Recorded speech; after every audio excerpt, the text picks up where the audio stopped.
이 본문을 여러분들이 매우 익숙하시고 또 수차례 읽어보시고 들어봤을 말씀이라고 생각합니다. 아브라함은 그가 사랑하는 외아들 이삭을 번제로 죽여서 태워드리는 것을 번제라고 하는데, 드리라는 이런 마른 하늘의 날벼락 같은 말씀을 하나님으로부터 듣게 됩니다. 그 명령에 아브라함은 참 놀랍게도 지체 없이 반응합니다. 3절을 보시면 아브라함이 아침에 일찍이 일어나, 여기까지만 읽겠습니다. 일찍이 일어났다. 우리가 긴 여행을 떠나기 위해 아침에 일찍 일어날 수 있지만 히브리어 샤캄이라고 하는 일찍이 일어나다, 이 말씀은 사실은 긴박성을 알려주고 있거든요.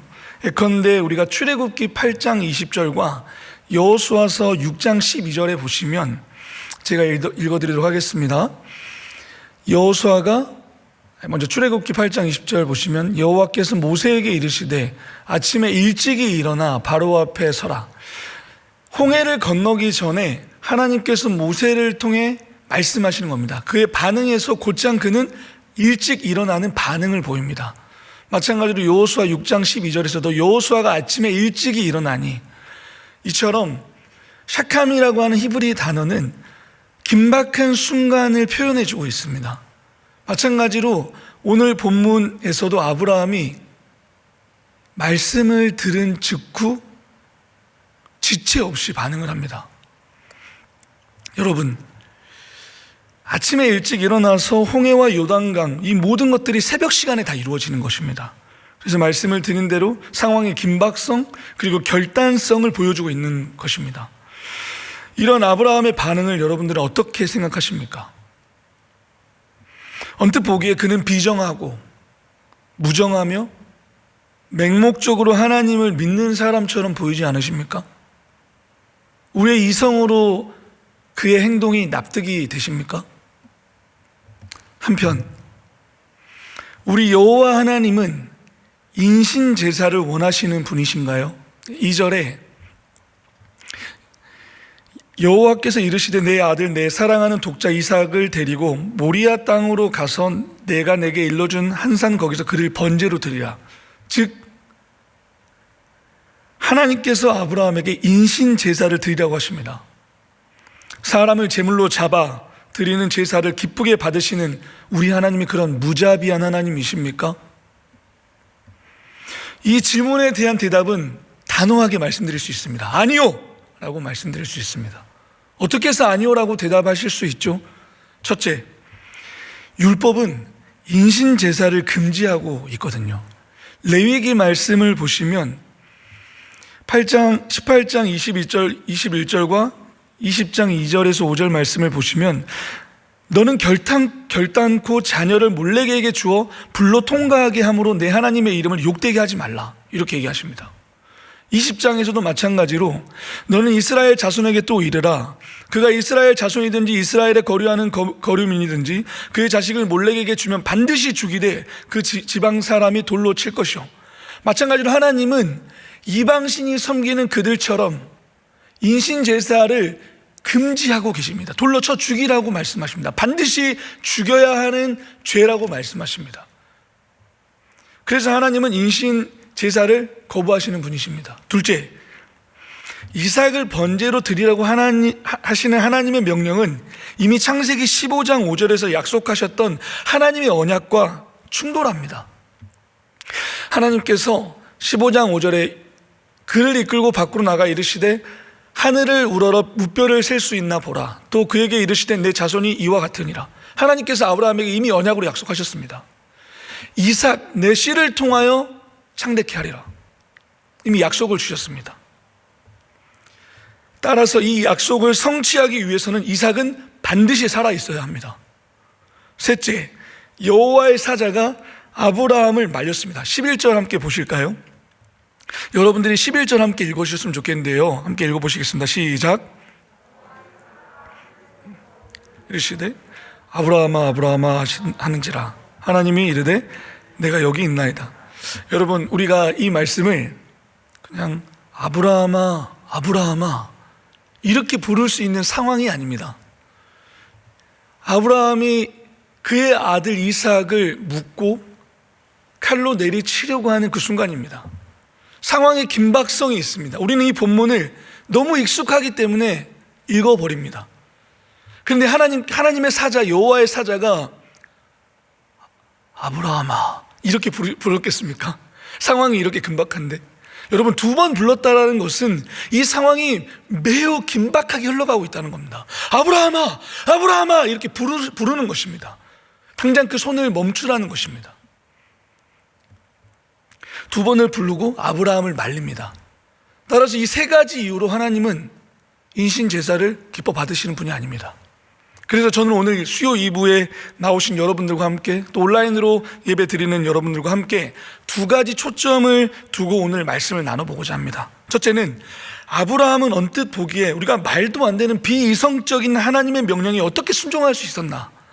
첫 번째 축이 그거고, 다른 한 축은 우리 하나님은 도대체 왜 아브라함에게 이처럼 비합리적이고 부당한 것처럼 보이는 시험을 하셨나. 2가지 축입니다. 오늘 이 시간 하나님의 말씀을 바르게 깨닫고 우리 하나님이 어떤 분이신지 바르게 이해하며 무엇보다 그 말씀을 깨닫고 이해한 대로 살아가기를 결단하는 시간이 되기를 소망합니다. 여러분, 먼저 아브라함의 일생을 우리가 볼 필요가 있습니다. 창세기 12장에서 25장까지 아브라함의 일생을 다루고 있습니다. 그런데 사실 22장에서 클라이막스를, 오늘 우리가 읽은 본문을 이게 클라이막스를 찍고, 그리고 23장에서 사라가 죽습니다.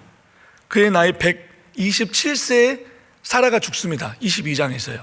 근데 아브라함과 사라의 나이는 10살 차이입니다. 그의 나이 137세 때 사라가 22장에서 죽거든요. 그러면서 자연스럽게 그 이야기의 전개 흐름이 이삭에게로 흘러갑니다. 그래서 25장까지 아브라함의 이야기를 다루고 있지만 실제적으로는 12장에서 22장까지가 아브라함의 전체적인 일생을 담고 있다고 봐도 무방합니다. 왜냐하면 25장에서 175세의 일기로 아브라함은 삶을 마감하거든요. 근데 여러분이 아시다시피 창세기 12장 4절에서 그의 나이 75세 때 하나님의 부르심을 받거든요. 그럼 100세를 산 거예요. 근데 우리가 여기서 기억해야 될 게 있습니다. 오늘 우리가 본문을 읽은 22장입니다. 근데 여러분이 알고 있는 것처럼 그의 나이 100세 때 이삭을 낳습니다. 21장에서 아브라함이 이삭을 낳거든요. 그러면 21장에 100세에 이삭을 낳고 곧장 22장 이삭의 번제로 바치라는 그 이야기가 전개가 되고 23장에서 사라가 죽습니다. 이거를 계산해 보면 이삭의 나이는 37세 미만입니다. 성경은 알려주고 있지 않습니다. 그의 나이가 몇 살인지. 그러나 분명한 건 나이를 계산을 해보면 37세 미만이거든요. 그래서 여러분들이 12장에서 아브라함을 부르시는 그 사건을 쭉 이어오면서 22장의 클라이막스를 찍고 그 인생이 자연스럽게 이삭에게로 넘어가는 큰 축의 그림을 여러분들 머릿속에 그리셔야 됩니다. 한번 이제 들어가 보도록 하겠습니다. 제가 장황하게 말씀드린 이유는 바로 여기에 있습니다. 오늘 본문 22장 1절을 다시 한번 우리가 보도록 하겠습니다. 여러분, 앞구절만 한번 여러분들이 한번 읽어봐 주셨으면 좋겠습니다. 한번 읽어봐 주시겠습니까? 예, 여기까지만 감사합니다. 개역개정은 그 일 후에라고 시작하고 있습니다. 매우 중요한 본문입니다. 그 일 후에. 여러분, 도대체 그 일이 어떤 일이길래 우리가 이것을 규정할 필요가 있거든요. 아니, 갑자기 별안간 그 일이 있고 난 후에 하나님이 그의 아들 이삭을 바치라는 것입니다. 그러면 우리는 자연스럽게 21장으로 우리의 시선이 돌아가야 됩니다. 21장에서는 어떤 내용이 열거되고 있나 제가 본고하니, 첫째, 제가 말씀드린 대로 이삭을 낳습니다. 둘째, 하갈과 이스마엘이 쫓겨납니다. 셋째, 아비멜렉과 아브라함이 언약을 맺습니다. 그런데 이삭이 낳자마자 번제로 드릴 나무를 짊어질 수가 없습니다. 그리고 하갈과 이스마엘이 쫓겨나는 그 개연성이 없습니다. 사실 그 시간대가. 그리고 아비멜렉과 언약을 하고 난 시점 이후에, 그 이후에 바로 하나님께서 아브라함에게 이삭을 바치라고 하는 것도 개연성이 없습니다. 개역개정에서 그 일 후에로 번역된 사실은 좀 아쉬운 번역입니다. 왜냐하면 히브리 원문에서는 복수로 번역이 되어 있거든요. 정확하게 그냥 번역을 제가 하자면은 그 일들이 있은 후에 라고 번역하는 게 정확한 번역입니다. 그러면 우리는 21장에서 나오는 그 세 사건이 아니라 우리의 시선은 제가 앞서 말씀드린 대로 앞쪽으로 더 향해야 됩니다. 도대체 그 일들이 무엇인가? 도대체 그 일들이 무엇이 있었기에 하나님은 아브라함에게 이처럼 우리가 납득할 수도 없는 비이성적이고 비합리적인 명령을 하시냐 이 말입니다. 여러분, 제가 PPT를 하나 준비해 왔는데 이게 좀 잘 안 보일 수 있어서 여러분께 양해를 구합니다. 제가 여러분들 앞에 PPT를 한번 띄워봐 주시겠습니까? 이게 잘 안 보이시죠, 여러분? 제가 숨은 글자를 찾기 위해서 여러분들한테 이 본문을 띄워왔는데 이게 잘 안 보여서 그 다음 것도 띄워주겠습니까? 잘 안 보여서 제가 바로 말씀을 드리겠습니다. 하나님께서 아브라함에게 22장의 2절 말씀에 너는 가라, 히브리 말로 레카라고 말씀합니다. 강력하게 명령하시는 겁니다. 너 그쪽으로 가라라고 명령하십니다. 근데 그 단어가 우리가 개역개정에서는 우리가 볼 수 없는데 히브리 원문에서 보면은 동일한, 제가 빨간색으로 볼드 처리해놨는데 동일한 문장이 12장 1절을 하나님께서 아브라함을 부르실 때 그 단어와 동일하게 나옵니다. 완전히 동일하게 나옵니다. 이거는 매우 눈여겨볼 필요가 있거든요. 우리가 따라서 이 22장을 이해하기 위해서는 사실상 12장으로까지 거슬러 올라가야 된다는 말씀을 드리고 싶은 겁니다. 12장 1절 한번 보시겠습니다.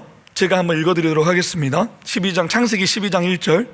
하나님께서는, 여호와께서는 아브라함에게 이르시되 너는 너의 고향과 친척과 아버지의 집을 떠나 내가 너에게 보여줄 그 땅으로 가라. 여기서 여러분들이 봐야 될 건 가라라는 겁니다. 너는 가라. 이게 제가 말씀드린 그 히브리어가 동일한 겁니다. 너는 가라 명령하시는 겁니다. 이게 사실상 우리가 개역개정으로 읽었을 때는 그 명령이 와닿지가 않습니다, 사실은. 그리고 22장 오늘 읽은 우리가 본문에서 여호와께서 이르시되 내 아들 내 사랑하는 독자 이삭을 데리고 모리아 땅으로 가서 가라는 겁니다. 너는 가라는 겁니다. 똑같습니다. 여기서 동일하게 쓰였는데 번역을 이렇게 했을 뿐입니다, 여러분. 여러분, 제가 창세기 12장 1절에서 4절까지의 말씀을 제가 11월 7일 주일 7부 예배 때 그게 어떤 의미인지를 설교를 했습니다. 그 시간에 제가 한계상 그게 어떤 의미인지는 혹시 여러분이 차후에 찾아보시면 좋을 것 같아서 이건 좀 생략을 드리고 오늘 본문으로 더 깊이 우리가 좀 몰두했으면 좋겠습니다. 여러분, 하나님께서 너는 가라라고 직접적으로 명령하신 내용이 말씀드린 대로 창세기 12장 1절과 창세기 22장 2절에 동일하게 쓰였다고 말씀을 드렸습니다. 아브라함 인생에서 순종하기 가장 어려웠을 명령 두 가지라고 생각합니다. 제게 36개월 된 아들과 12개월 된 딸 한 명이 있는데요, 제가 어떤 선택을 해야 하는 순간들이 삶에서 불쑥불쑥 찾아오는데 제가 혼자였을 때는 어떠한 선택을 신속하게 선택하고 결정할 수 있었는데 아이가 둘이 생기다 보니 섣불리 판단하고 결정하는 게 비교할 수 없을 정도로 사실은 매우 어려워지고 무거워짐을 깨닫게 되거든요. 여러분, 하나님께서 아브라함 12장에서 아브라함에게 너는 가라고 명령하셨을 때와 22장에서 너의 외아들을 번제로 바치라고 말씀하신 그 명령을 아브라함이 받았을 때는 사실상 느꼈을 그 명령의 무게감 자체가 다를 겁니다. 그런데도 놀랍게도 아브라함은 오히려 12장에서의 보다 더욱 신속하게 반응합니다. 그저 명령을 따라 곧바로 행동합니다. 지체가 없습니다. 제가 아까 22장 30절에 말씀드렸던 그 히브리어 샤캄이라는 일찍 일어났다, 그 표현이 12장 1절에서는 없거든요. 바꿔 말해 12장에서 하나님의 명령하심에 대한 아브라함의 반응의 속도가 22장 3절에서의 아브라함의 반응 속도와는 전혀 다릅니다. 서론에서 말씀드린 대로 히브리어 샤캄은 제가 말씀드린 일찍 일어나다인데 이는 긴 여행을 위해 일찍 일어나기도 하지만 상황의 긴박성, 결단성을 보여주고 있다고 말씀드렸습니다. 그게 12장 1절에서는 없다라는 말씀인 거죠. 그렇다면 여러분, 도대체 아브라함은 축입니다. 한 축. 도대체 자기 자신보다 사랑하는 그의 외아들 이삭을 바치라는 하나님의 명령에 어떻게 이러한 순종의 반응이 이렇게 지체 없이 나올 수 있었을까요? 생각해 보신 적 있으십니까? 결론부터 말씀을 드리면 이러한 순종의 반응은 단박에 한순간에 나올 수 있는 반응이 아닙니다, 여러분. 이것은 은혜의 결과물입니다. 이러한 아브라함의 말씀에 대한 순종의 반응은 수많은 일들 속에서 부어주신 하나님의 은혜에 대한 반응이라는 사실입니다. 즉, 믿음은 성장하고 자란다는 것입니다. 아브라함이 여러분 처음부터 믿음이 뛰어나고 순종을 잘하는 사람이 아니었습니다, 여러분. 지극히 평범한 사람 중에 한 사람이었고, 심지어 그의 아버지 데라는 우상을 섬겼던 사람입니다. 여호수아가 죽기 전에 세겜에서 가나안 땅 안으로 들어가서 세겜에서 마지막 고별 설교를 합니다. 이스라엘 백성을 다 불러 모읍니다. 그리고 그곳에서 다시 한번 하나님의 말씀을 너희가 지키라는 그 명령을 목 놓아 외칩니다. 그런데 그곳에서 아브라함의 아버지 데라는 이방신을 섬겼던 그 한 사람으로 소개를 하거든요. 여러분, 아브라함이 그런 아버지 밑에서 자랐습니다. 그는 결코 믿음의 사람이 아니었습니다. 지극히 우리처럼 평범하고 우상을 섬기는 아버지 밑에서 자랐던 사람입니다. 그런데 12장부터 시작된 그의 삶에서 오늘 우리가 읽은 본문 22장까지 살아오는 시간 동안 때마다 위기마다 하나님께서 그를 돌보시고 살피시며 어떻게 그를 이끌어 오셨는지, 은혜로 붙드셨는지를 그는 경험하였고, 하나님이 얼마나 신실하시고 아름다운 분이신지를 그가 깨달은 것입니다. 아브라함을 부르신 하나님의 명령에 반응하며 순종하는 그의 삶, 하나님의 말씀을 따라가는 그의 삶. 여러분, 그런데 참 놀랍게도 믿음의 발걸음을 내딛었어요. 12장에서요. 그곳으로 가라라고 말씀하신 그 말씀을 따라갔더니 이게 웬일인가요? 그 가나안 땅에 기근이 든 겁니다. 그래서 12장에서 아브라함이 그 땅에 머물지 못하고 애굽으로 내려가거든요. 여러분 아시는 것처럼. 그래서 어떻게 됐죠? 그의 아내 사라가 바로의 품으로 들어갈 뻔했거든요. 근데 여러분, 하나님이 사라를 바로로부터 지키십니다. 아브라함이 그걸 본 것입니다, 여러분. 그의 불순종을 하나님이 지키시는 그 하나님을 경험한 것입니다. 여러분, 13장에서는 어떤 일이 있었죠? 롯과 다툽니다, 여러분. 너무 물질이 풍요해져서 더 이상 감당이 안 되는 겁니다. 그래서 롯의 하인들과 아브라함의 하인들이 다투는데, 그래서 각자의 길로 떠나는데 아브라함이 여기서 누가 봐도 좋은 땅을 선택할 수 있도록 롯에게 내어줍니다. 그리고 그가 어디로 가야 하는지 모르는 상황 속에서 하나님이 아브라함에게 나타나십니다. 그리고 하나님은 아브라함에게 이렇게 말씀하십니다. 내가 어디로 가든지 축복하겠다, 이렇게 말씀하십니다. 하나님은 아브라함은 그 하나님을 또 경험한 것입니다. 여러분, 14장에서는 무슨 내용이 나와 있죠? 사로잡힌 그의 조카 롯을 구하기 위해서 생명을 건 전투를 벌입니다. 여러분, 짧지 않은 거리입니다. 단이 이스라엘에서 가장 북쪽에 있는데 짧지 않은 거리를 힘써 달려가서 생명을 건 전투를 벌입니다. 우리가 담임 목사님 설교를 듣고 있지만 전쟁은 하나님께 속한 것이라고 말씀을 듣고 있지 않습니까? 하나님께서 아브라함에게 승리를 주십니다. 아브라함은 그 하나님을 또 경험합니다. 여러분, 15장에서는 상속자가 없는 그 당시에 저주받은 인생으로 여기며 살고 있던 그에게 상속자를 주시겠다고 약속하십니다. 우리 하나님이요. 아브라함은 또 그것을 경험합니다. 이 약속을 기다리지 못하고 그는 애굽 사람을 통해서 아들을 얻습니다. 하갈을 통해서 이스마엘을 얻는데, 여러분, 이건 명백한 불순종입니다. 그런데 우리 신실하신 하나님은 다시 한 번 더 기회를 주시고 기다리십니다. 아브라함은 다시금 그 하나님을 경험합니다. 17장에서는 사라에게 아들을 낳게 해주시겠다고 언약의 말씀을 다시 한번 보여주십니다. 그런데 비웃어 버립니다. 믿지 않습니다. 그런데 하나님은 꾸짖지 않으십니다. 기다리십니다.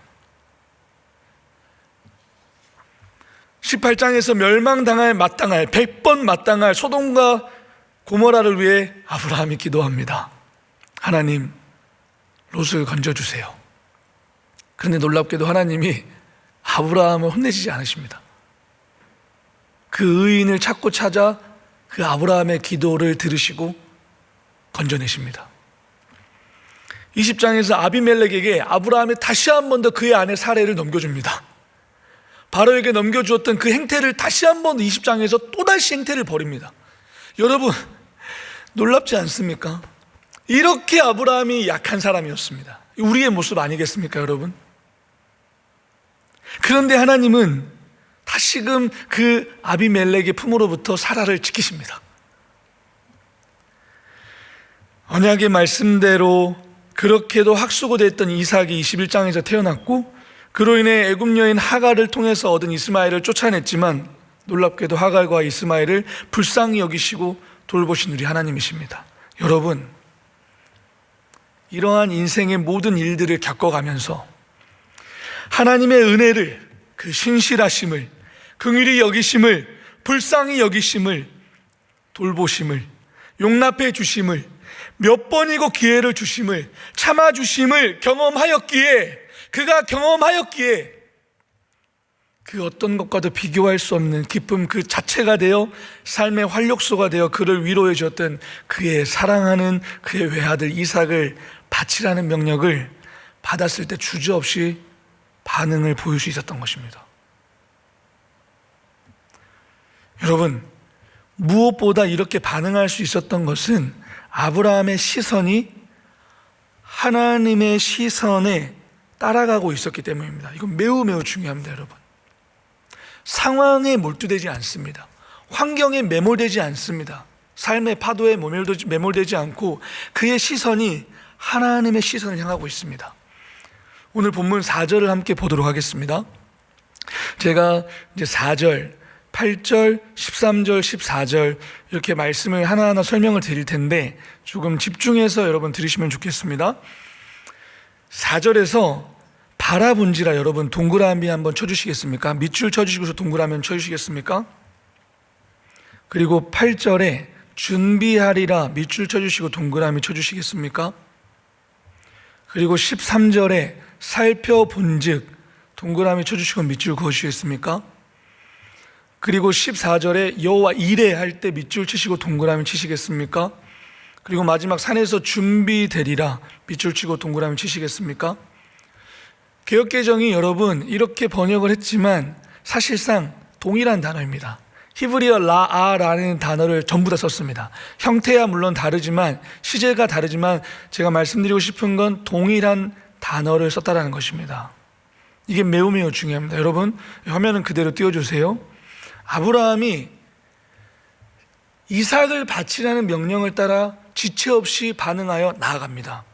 그리고 그의 눈을 들어 바라봅니다. 본다라는 겁니다. 이 주체는 아브라함입니다. 4절에서 여러분. 그리고 8절에서 이게 중요한데 여러분, 아브라함이 바라봅니다. 그곳을 하나님께서 번제로 드리라고 하는 그곳을 바라봅니다. 근데 8절에서 준비하리라고 이렇게 번역을 했지만 정확하게 번역을 하면 하나님이 그를 위하여 번제를 위한 그 양을 보고 계실 것이다 라는 겁니다. 하나님이 주어입니다. 하나님이 보고 계실 것이다 라는 겁니다. 아브라함의 눈이 하나님을 향하고 있다는 것입니다. 여러분, 하나님이 어떤 걸 본다고요?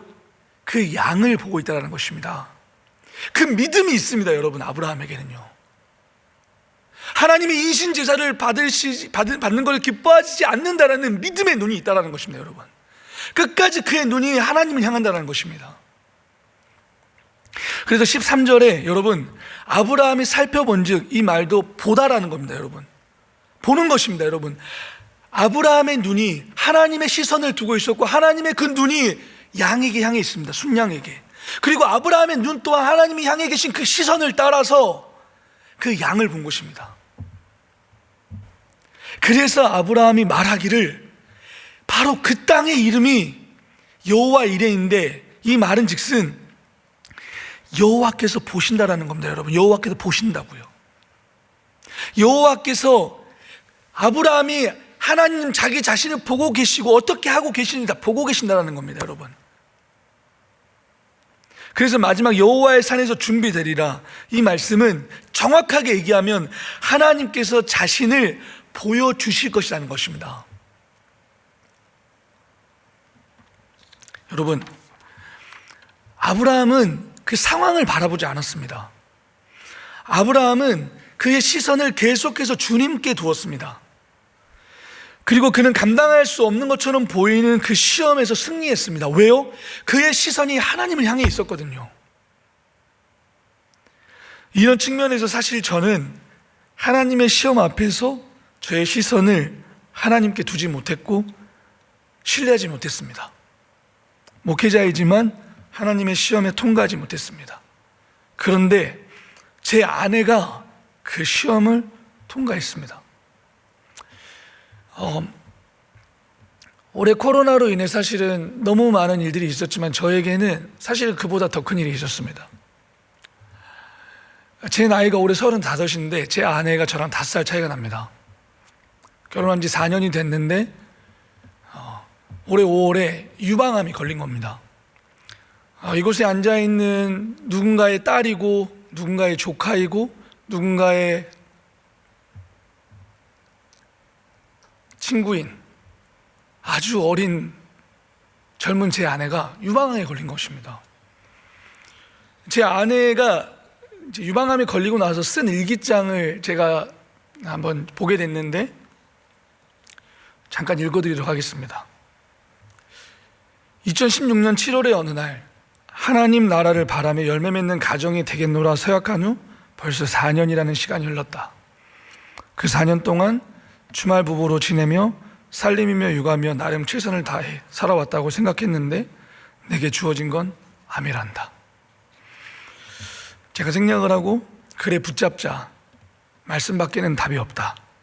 말씀에 시선을 맞추는 순간 마음이 평안해지며 엉뚱한 생각까지 들었다. 그래, 혼자 두 아이 키우느라 고생했다고 하나님이 나 좀 쉬게 해주시려나 보다. 그럼 이번 기회에 여행이나 가볼까? 그 후에 내가 곧장 실행한 행동은 수영복을 주문하는 것이었다. 그래, 암을 받아들이긴 했다만 왜 하필 나에게 이런 일을 허락하신 걸까? 슬프기보다는 그저 이유가 궁금할 뿐이었다. 누군가의 위로자로 사용하시려는 것일까? 더 넓은 사역을 감당하게 하시는 것일까? 여전히 그 궁금증은 해결되지 않았지만 그래도 문득 다행이라는 생각이 들었다. 암에 걸린 사람이 내 남편이 아니고 양가 부모님도 아니고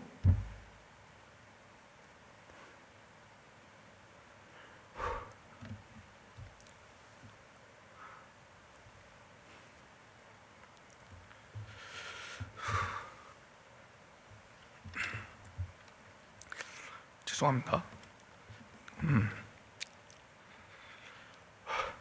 눈에 넣어도 안 아플 내 아이들이 아니기 때문에 참 다행이라는 생각이 들었다. 그렇죠, 주님. 사랑하는 사람이 아픈 것을 누구보다도 싫어하고 못 견디는 저라는 걸 가장 잘 알고 계시죠. 제가 아닌 제가 사랑하는 누군가였다면 저는 지금보다 훨씬 힘들었을 거예요. 아픈 게 저라서 다행이에요. 정말 치료받는 모든 과정이 나에게 고통의 시간임은 분명하겠지만 그럼에도 불구하고 감사와 은혜가 넘쳐날 것 또한 분명하기에 나는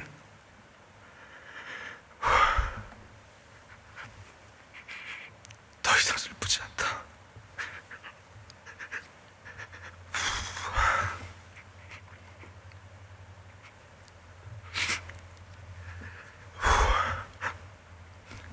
죄송합니다. 5월 달에 발병된 유방암은 수술과 4번의 항암과 20번의 방사선을 끝으로 장정 6개월이라는 시간을 통해서 지난 11월 첫째 주에 일단락이 되었습니다. 물론 6개월마다 한 번씩 건강검진을 받아야 하지만 저희 아내는 상황을 보지 않았습니다. 환경을 보지 않았습니다. 끝까지 그의 눈을 들어서 하나님을 본 겁니다.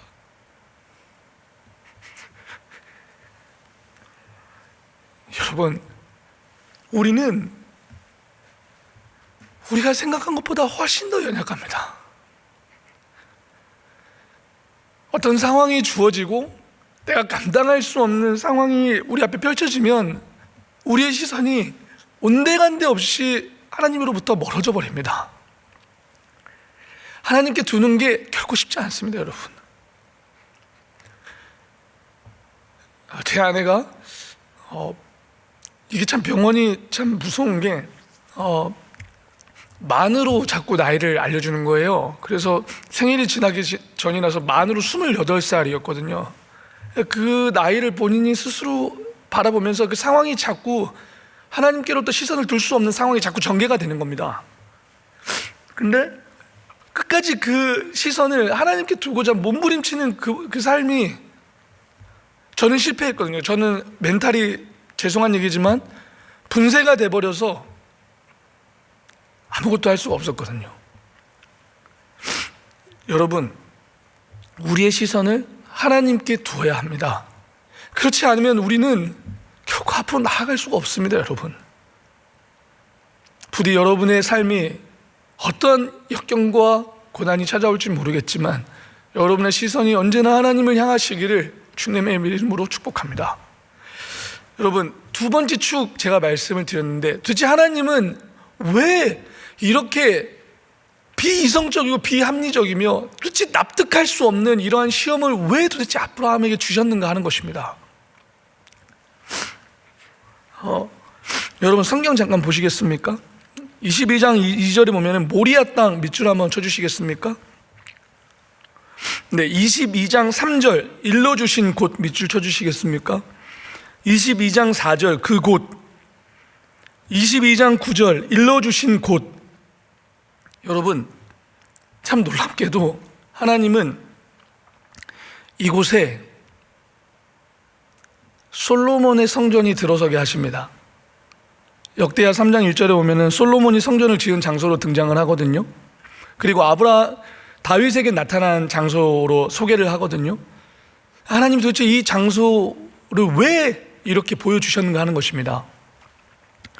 여러분, 결론부터 말씀을 드리면 하나님은 죽이시는 분이 아닙니다.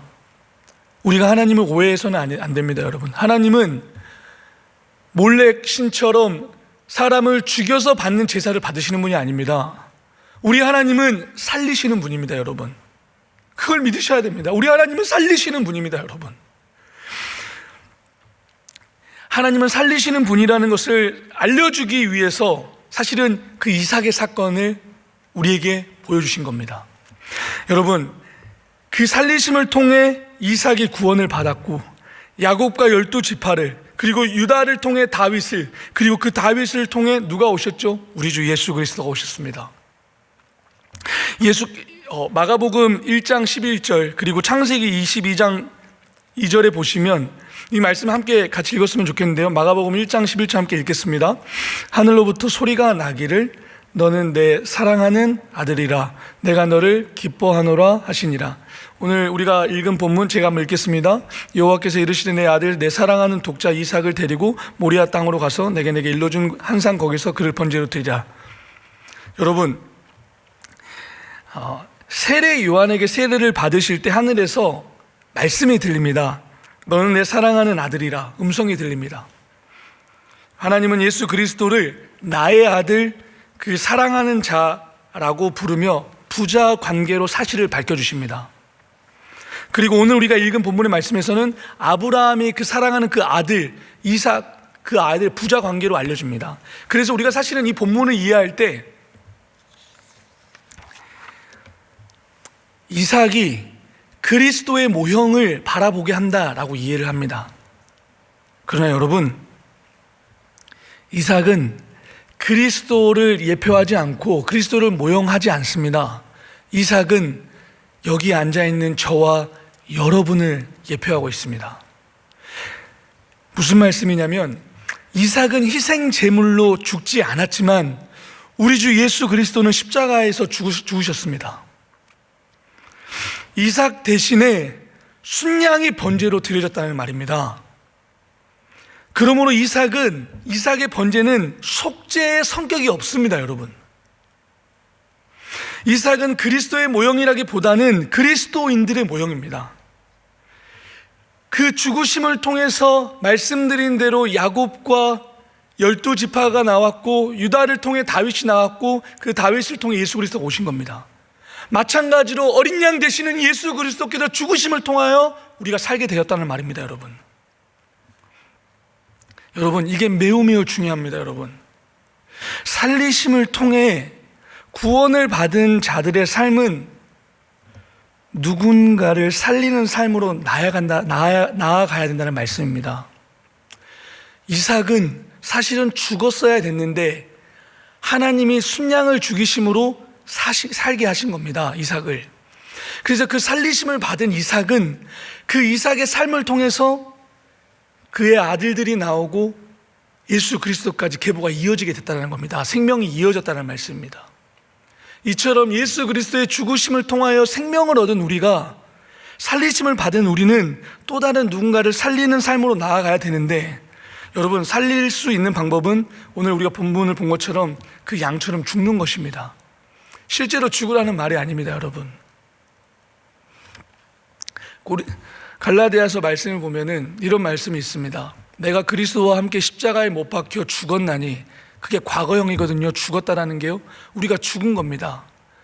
그런즉 내가 내 안에 사는 것이 아니오 내 안에 그리스도께서 사심이라, 이런 말씀이 있습니다. 여러분, 그리스도의 사건을 타자화시키지 않으셨으면 좋겠습니다. 그 사건은 나의 사건이고 그리스도께서 죽으셨을 때 나 또한 거기서 죽은 것입니다, 여러분. 그래서 우리가 새 생명을 얻은 것이라는 말씀입니다. 그런즉 내가 사는 것이 아닙니다, 여러분. 내 안에서 예수 그리스도께서 사신다는 것입니다, 여러분. 지렁이가 왜 밟으면 꿈틀대는지 아십니까, 여러분? 살아있으니까 꿈틀거리는 것입니다. 죽어있는 지렁이는 꿈틀대지 않습니다. 누군가 우리를 찌르고, 누군가 우리를 괴롭히고, 누군가 우리로 하여금 어떠한 상황을 직면하게 만들어서 어려운 상황으로 밀어넣었을 때 우리가 우리의 옛사람으로 반응하는 것은 우리가 아직 우리의 옛사람이 살아있기 때문입니다. 물론 쉽지 않죠, 여러분. 그러나 분명하게 구할 것은, 여러분 안에 예수께서 사십니다. 그리고 그분으로 인해 사시면 됩니다. 여러분, 제가 공동체라는 것이 얼마나 귀한지, 살리심을 같이 경험한 자들의 삶이 얼마나 귀한지 제가 아내가 아픔을 통해서 경험하게 됐는데, 너무 많은 예시가 있습니다. 그런데 하나의 예시만 들고 이제 결론으로 마무리했으면 좋겠는데요, 살리심을 입은 그 공동체가 얼마나 아름다운지 제가 우리 교회 장로님 한 분으로부터 경험하게 됐습니다. 제가 작년 12월에 부임을 했는데, 사실은 코로나로 인해서 2월부터 시작된 비대면이 지속됐잖아요. 그래서 장로님들도 사실 저라는 사람을 잘 모르실 테고, 교육자들이 적지 않다 보니 이렇게 누가 누군지를 사실 알기 쉽지는 않거든요. 근데 어느 날 모르는 번호로 전화가 온 것입니다. 그래서 갑자기 저 누구누구 장로입니다. 네, 안녕하세요 장로님, 어쩐 일로 연락을 주셨는지요? 라고 여쭤봤는데 갑자기 저에게 이러시는 겁니다. 사모님 이야기를 듣게 됐어요, 목사님. 목사님, 우리 안사람이, 우리 권사가 아이를 참 잘 봅니다. 혹시 아이들을 돌볼 수가 없고 맡길 데가 없으면 우리 집에 맡겨주실래요? 우리 가정이 히든카드라고 생각하시고 우리 가정의 아이들을 맡겨주시면 저희들이 아이들을 잘 돌보겠습니다, 이런 얘기를 하시는 거예요. 네.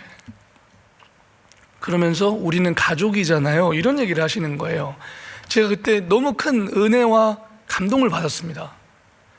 여러분, 살리심을 경험한 사람의 삶의 모습이 저는 이런 거라고 생각하거든요. 여러분, 우리가 큰 것을 바라는 게 아닙니다. 여러분, 우리의 삶 속에서 소소한 일부터 시작합시다. 우리의 말 한마디, 작은 배려의 행동 하나, 그것을 통해 누군가를 살릴 수 있고 그 사람이 살아날 수 있거든요. 여러분, 이렇게 결론을 맺었으면 좋겠습니다. 하나님은 살리시는 분입니다. 하나님은 죽이시는 분이 아닙니다. 자기 자신을 찢겨서 자기 자신을 죽이시는 분이지, 그를 통해서 우리를 살리시는 분임을 꼭 기억했으면 좋겠습니다. 그래서 우리는 언제나 그 시선이 주님의 시선이 향하는 곳을 응시하기를, 그래서 놓여있는 삶의 파도와 상황과 환경에 매몰되지 않기를 간절히 소망합니다. 여러분, 나아가 이삭은 그리스도의 모형인 것처럼, 그리스도인의 모형인 것처럼 우리 또한 예수 그리스도를 통해 살리심을 받은 우리의 삶이 언제나 그분을 통해서 살리심을 받았다는 존재임을 기억했으면 좋겠습니다. 그래서 우리의 삶 곳곳에서 그 살리심을 받은 것을 기억하고, 내가 속해 있는 가정, 내가 속해 있는 교회 공동체, 그리고 캠퍼스 등 직장, 그 어느 곳에든지 나 또한 누군가를 살릴 수 있는 그런 자로 살아가기를 우리 주 예수 그리스도 이름으로 축복하며 기도합니다. 우리 예수로 사네 찬양하고 우리 기도하고 마치도록 하겠습니다.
보시는 분,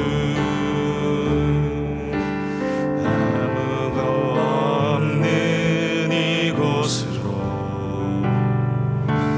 다가오시는 그 한 사람,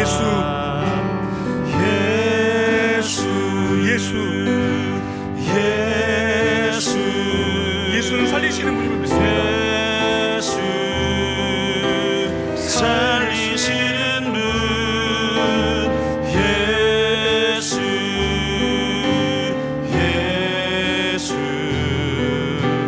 예수로 사네, 예수로 사네, 그 힘으로 서네, 예수와 가네, 그의 길로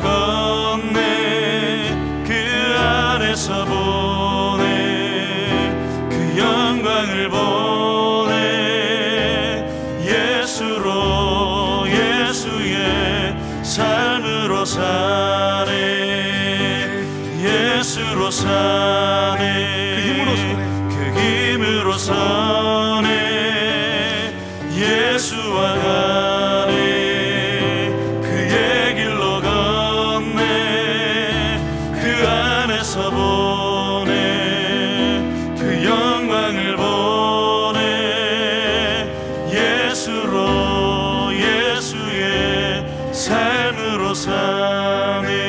우리 함께 기도했으면 좋겠습니다. 여러분, 우리의 시선이 주님을 향하기를 원합니다. 그분의 힘으로 살기를 원합니다. 그의 길로 걷는 우리가 되었으면 좋겠습니다. 그의 영광을 보는 우리가 되었으면 좋겠습니다. 우리가 예수로 사는, 그 예수의 힘으로 사는 우리가 되었으면 좋겠습니다.